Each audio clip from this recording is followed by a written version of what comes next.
Students, आज हम करेंगे हमारी हिस्ट्री का second part, page number 7, lesson number 2, class 9th। हमारा टॉपिक चल रहा था 1980s का।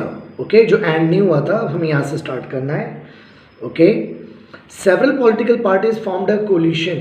कोलिशन मतलब होता है जब अलग अलग पार्टीज आपस में मिल जाएं, मतलब ग्रुप बनाने को कोलिशन कहते हैं। तो जनता दल नाम की एक पार्टी बनी और Vishwanath Pratap Singh became the next prime minister of India. और उस टाइम पे VP Singh next prime minister of India बन गए। Of providing reservation for other backward classes, वो जो ओबीसी होता है, अदर बैकवर्ड क्लासेस, उनको रिजर्वेशन देने के लिए, उनको कोई कोटा देने की जो पॉलिसी बनाई थी वीपी सिंह ने, इनका मोस्ट इंपॉर्टेंट कंट्रीब्यूशन था as a prime minister, as a leader. He could not continue as the prime minister due to the internal differences. लेकिन फिर भी ये ज़्यादा दिन तक प्राइम मिनिस्टर नहीं रह पाए बिकॉज ऑफ वही इंटरनल डिफरेंसेस थे, पार्टी में अंदर ही प्रॉब्लम थी। 1990 आ गया और Chandrashekhar prime minister of India बन गए। मतलब ये वो पीरियड था जब बहुत शॉर्ट टाइम के लिए इंडिया में प्राइम मिनिस्टर बन रहे थे, पार्टियां आ रही थी। तो यहाँ पर भी लिखा हुआ है कि ये भी ज़्यादा दिन नहीं रहे, ये गवर्नमेंट भी जल्दी चली गई, शॉर्ट लीव थी।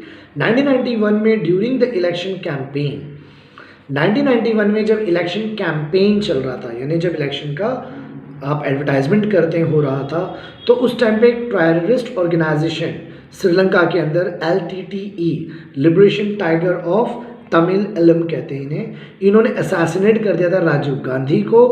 Was acquitted from Bofors case by the court in 2004। मतलब वो जो टेररिस्ट ऑर्गेनाइजेशन थी LTTE, उसने बॉम्ब से असैसिनेट कर दिया था राजीव गांधी को। ओके, और उसके बाद राजीव गांधी पे जो केस चल रहा था बोफोर्स का, उससे वो एक्विट हो गए थे बाय द कोर्ट इन 2004। मतलब उससे वो बरी हो गए थे। Towards the end of the decade of the 1980s, 1980 decade ख़त्म होते होते जम्मू कश्मीर के अंदर प्रॉब्लम स्टार्ट हो गई, और ये प्रॉब्लम डे बाय डे और सीरियस होती गई। कश्मीर में आज तक प्रॉब्लम चल रही है, और इस प्रॉब्लम ने फॉर्म ऑफ टेररिज्म ले लिया है। The terrorist activities there force the Kashmiri pandit to leave the valley.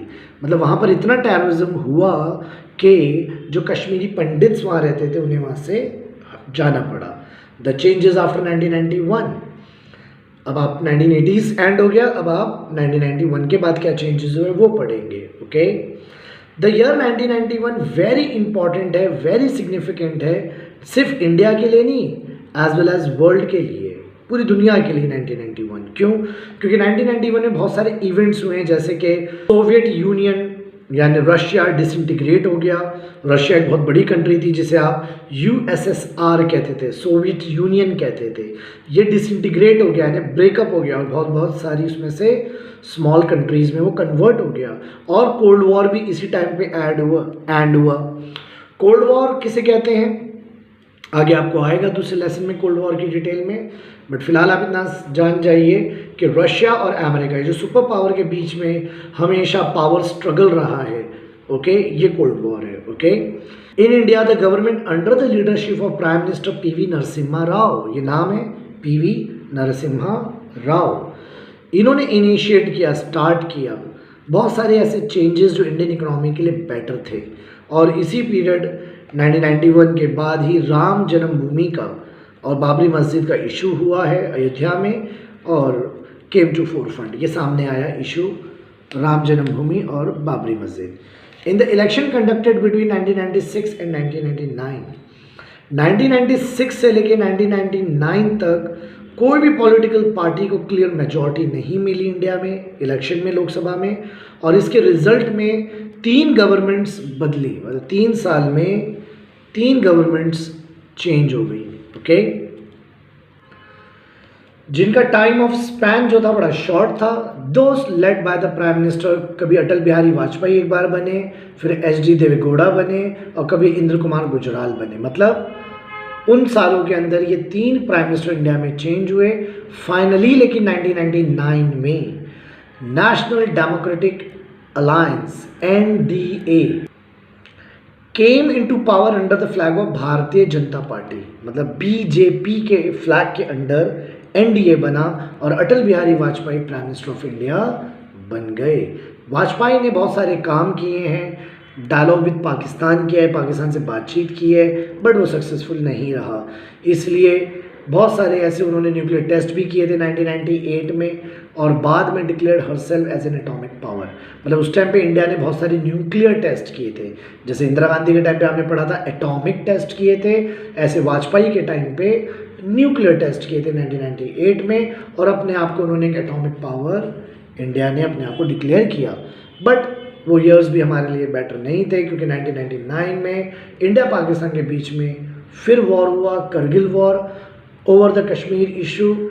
बाद में हमने पाकिस्तान को इस वॉर में हराया। Indian economy right from the independence, आज़ादी से ही द मॉडर्नाइजेशन ऑफ इकोनॉमी हो रही थी, इकोनॉमिक सेल्फ सफिशिएंसी हो रही थी कि हम किसी दूसरों पे डिपेंड ना रहें, हम खुद इंडिपेंडेंट बने। And social justice have been the characteristics of the Indian economy, ये हमारी इंडियन इकोनॉमी की कैरेक्टरिस्टिक है, फीचर है, ये अच्छाई है। India wanted to acquire modernity and self-reliance by establishing industries. India चाहता था कि मॉडर्निटी आए, सेल्फ रिलायंस बने हम, ओके, इंडस्ट्रीज़ के इस्टेब्लिश करके।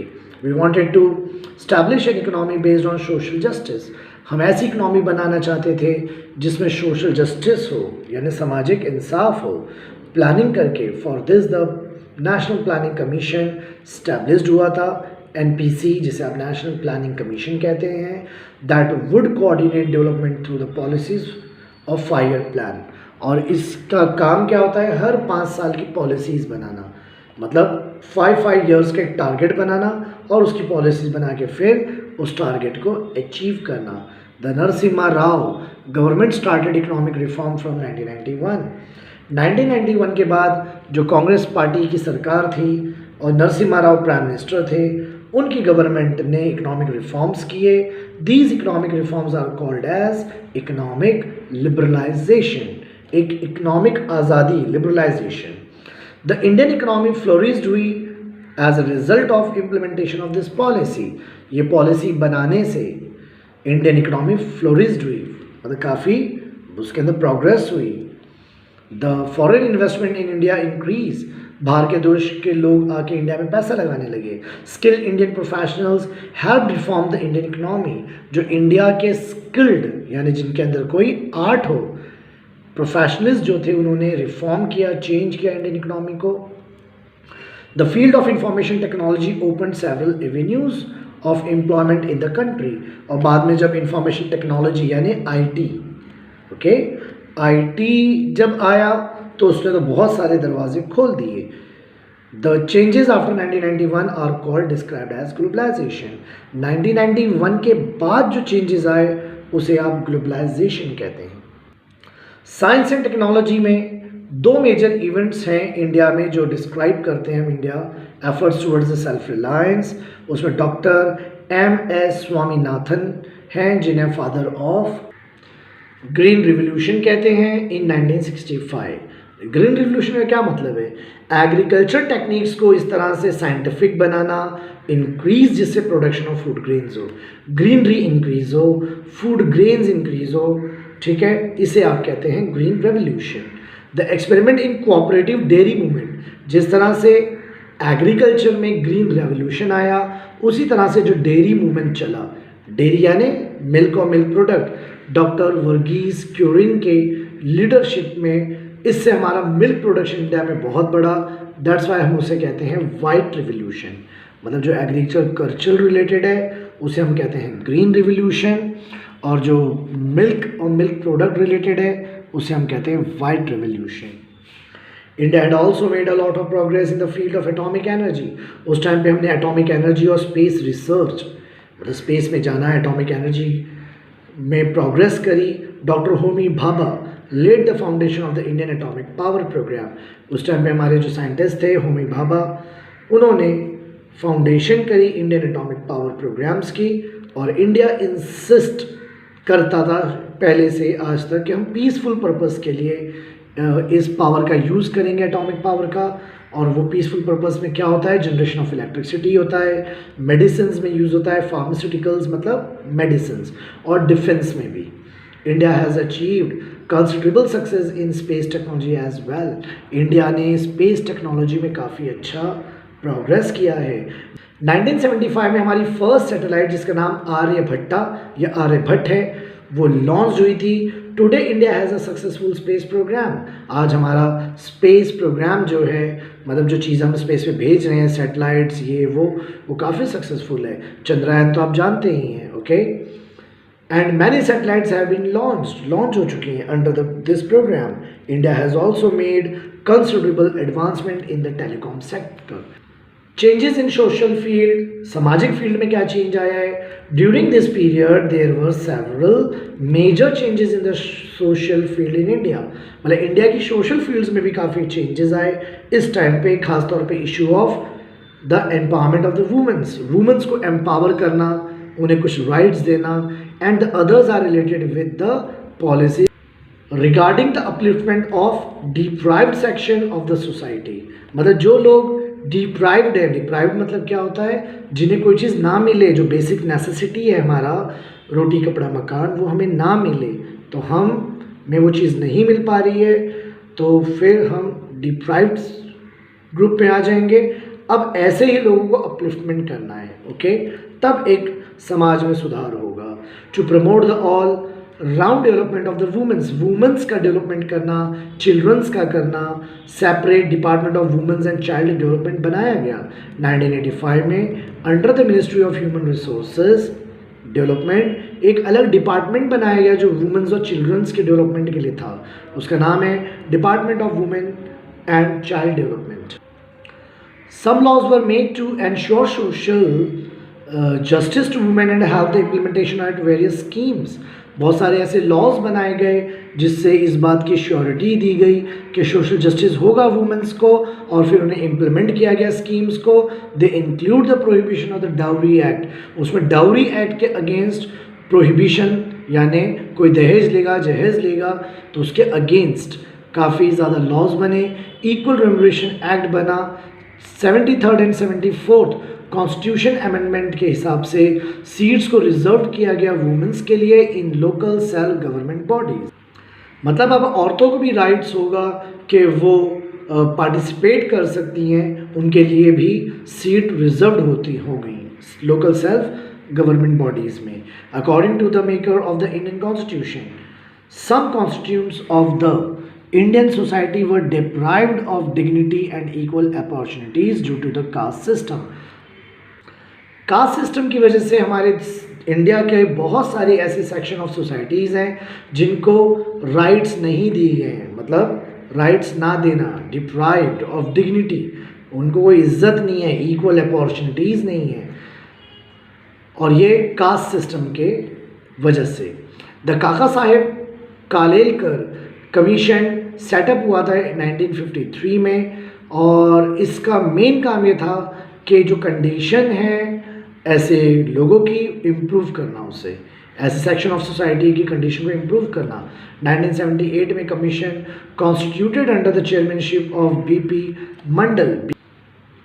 एक कमीशन बनाया गया जिसके चेयरमैन बीपी मंडल थे, to study the issue of other backward classes, ताकि वो बैकवर्ड क्लासेस के बारे में स्टडी कर सके, जान सके भी बैकवर्ड क्लास कौन है, उन्हें क्या प्रॉब्लम है, okay.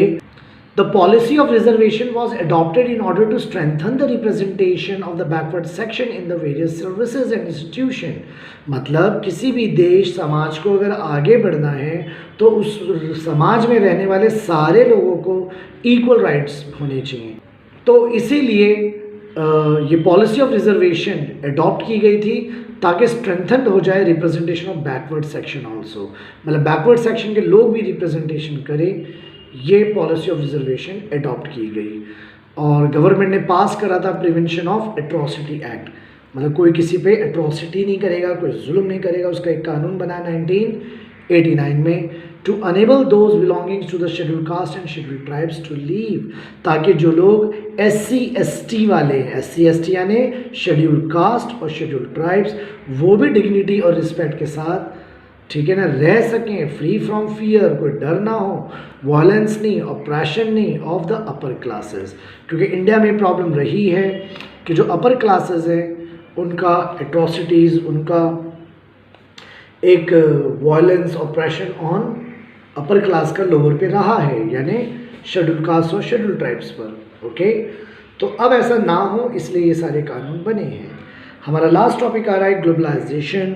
Globalisation brought about many changes in different field. Globalisation बहुत सारे चेंज लाता है डिफरेंट फील्ड में, जैसे economy, politics, science, technology and society and culture. Okay, इन सारी जगहों पे चेंज आता है ग्लोबलाइजेशन की वजह से। Okay, India has emerge as an important country on the global scene. India एक ग्लोबल प्लेटफॉर्म पर, एक ग्लोबल जो एक इमेज है इंडिया की, बड़ी इंपॉर्टेंट कंट्री है। India is an important member of international organisation. बहुत सारे इंटरनेशनल ऑर्गेनाइजेशन हैं जिसमें इंडिया मेंबर है, जैसे G20 जो ग्रुप्स 20 है, उसमें 20 कंट्रीज़ के रिप्रेजेंटेशन है, उसमें इंडिया भी है। और जो ब्रिक्स का आपका जो ब्रिक, पहले ब्रिक था BRIC, अब S भी आ गया है, क्योंकि पहले ब्राज़ील, रशिया, इंडिया, चाइना था, अब S साउथ अफ्रीका भी एंटर हुआ है, इसलिए इसको आप ब्रिक्स कहते हैं। India has experience an important revolution in the field of telecommunication technology. और इंडिया के अंदर एक बहुत बड़ा रेवोल्यूशन आया है टेलीकम्युनिकेशन में, यही मोबाइल, इन सारी चीज़ों में। Mobile phones, internet and communication facilities based on satellite have spread all across the country। मतलब मोबाइल फोन्स, इंटरनेट, कम्युनिकेशन, ये सारी चीज़ें with the help of satellite पूरी कंट्री में स्प्रेड हो चुकी हैं। पॉलिटिकल फील्ड में भी इंडिया ने डेमोन्स्ट्रेट किया है to the world how a stable democracy can function successfully. और पॉलिटिकल वे में भी, उस फील्ड में भी इंडिया ने पूरी दुनिया को ये बताया है कि हम कितने स्टेबल हैं और हमारी कंट्री के अंदर कितनी स्टेबल डेमोक्रेसी है। All this has resulted in a total transformation in the lifestyle of the Indians. इससे हमारे लाइफस्टाइल कम्प्लीटली ट्रांसफॉर्म हो गई, चेंज हो गई, खासतौर पे यूथ्स की। These changes are visible from their dietary habits. और ये चेंजेस आप जान सकते हैं कि आज लोग क्या खाते हैं, पीते हैं, कैसे कपड़ा पहनते हैं, लैंग्वेज क्या है, बिलीफ क्या है, इससे आपको ये चीज़ विजिबल होगी। In the next chapter we are going to study some internal challenges before India. मतलब इंडिया के लिए अंदर से कौन से चैलेंजेस हैं, इंटरनल चैलेंजेस, वो हम नेक्स्ट लेसन में पढ़ेंगे। ओके, कुछ इंपॉर्टेंट क्वेश्चन है वो आप ले सकते हैं। क्वेश्चन नंबर 3 का 2-3 इंपॉर्टेंट है, क्वेश्चन नंबर 3 का 2-3, और क्वेश्चन नंबर 3B का सेकंड, मतलब 3A का 2-3 और 3B का सेकंड। ये 3 क्वेश्चन ज़्यादा इंपॉर्टेंट है इस लेसन में। ओके, तो this is all about your history lesson number 2। Please इसको रीड करें, लेक्चर्स को बार बार सुने चाहें और थोड़ा इसकी प्रिपरेशन टाइप करें। किसी को रेडीमेड आंसर चाहिए हो तो मुझे इन्फॉर्म कर दे, कॉल कर दे, मैं आपको इसका PDF दे दूँगा। Okay, thank you.